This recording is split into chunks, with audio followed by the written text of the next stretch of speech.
probably seen the classic blue British Shorthair, but have you ever seen one in deep, rich chocolate? This isn't a dirty coat. It's actually one of the rarest genetics in the British Shorthair breed. It's not just the fur. Even their nose and paw pads are chocolate or cinnamon toned.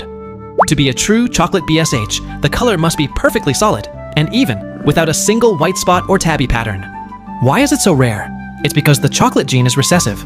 Both parents must carry this specific gene just to produce a kitten that looks like a living chocolate bar. The vibe is elegant, yet still as cuddly as a teddy bear. If you had to choose, would you go for the rare chocolate or the classic blue? Let me know in the comments.